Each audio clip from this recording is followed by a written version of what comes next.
So here is a tip for wormhole teleport.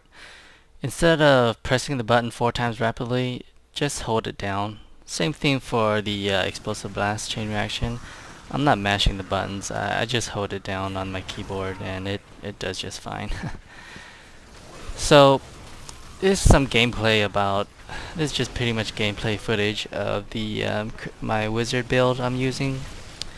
I call this the critical mass wormhole build, and it's pretty. I would probably say pretty a common critical mass build you see going around.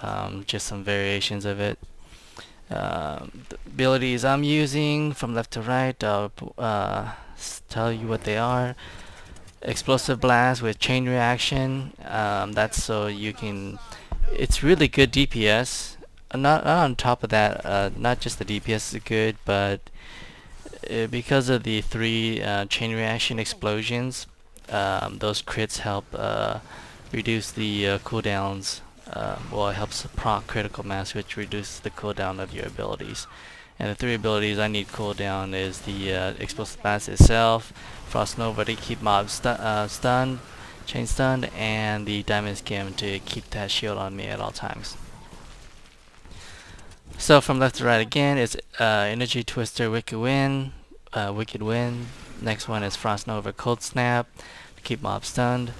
The teleport with the wormhole just for mobility and defensive. Kind of like to escape death. As you've seen from my last video, I used teleport wormhole a lot just to get out of spots that I would otherwise would just die.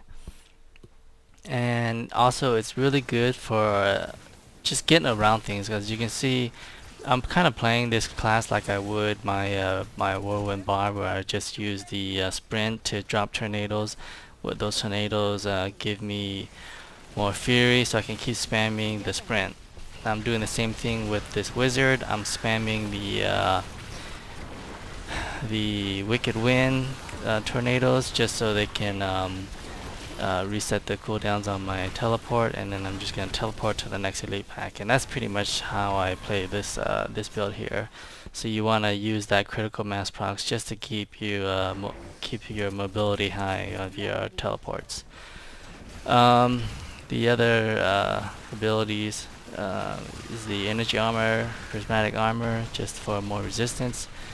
You know, I might give the other armor ability try. What's it called? The one that you only take 35% damage from any kind of mob. I might give that a try. I don't know. But anyways, my passives are galvanizing ward, critical mass, and blur. So as you can see, the gameplay, it's pretty pretty basic. Try to stun lock the mobs. The more mobs you have, the easier it is to keep them stun locked, because you got a lot of mobs to proc your critical mass. But as you can see, when you get down to one mob by itself, it gets kind of hard to get a lot of crits so that you can stun lock them. So actually, what's good to do for this build is if you get down to one mob and he's kind of a pain in the butt, or one elite, just go around looking for other mobs to help you get those critical mass procs. So getting a lot of mobs with this build isn't a big problem. It's actually can be very helpful, unless of course they're range mobs and they're just throwing projectiles at you. That's not very good. So, but if they're melee mobs, it helps a lot. Now the bad side about this is when you run into a goblin and the guy is always running away. I don't really have a single target high DPS ability.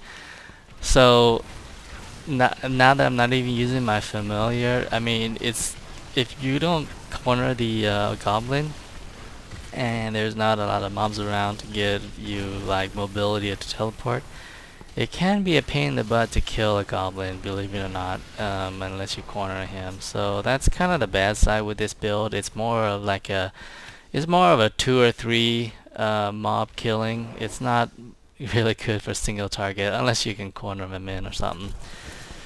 Shielding mobs can be a problem with this, you know, because if you're not proccing critical mass, you're not going to be able to stun lock. So sometimes those are a problem. Um, Other than that, this build is actually pretty good. I like it a lot. If I can get more DPS and my resistance higher, I would throw an Archon in this mix just to, you know, kill mobs fast and just to keep on the move fast. But actually, this is probably, I don't know. I like the teleporter a lot, so I don't know if I would use Archon even if I had more DPS. But I'll give that a try. The other reason is this wizard. It has a lot of magic find. I want to eventually get. Right now, he only has 278 because I changed some pieces. But I eventually want to get max magic find on every piece of gear. I've always wanted to do it on my monk, but because the monk, it really needs a lot of defensive stats. It was quite a pain in the butt to search for items, and they were so expensive. So I decided to do it with the wizard.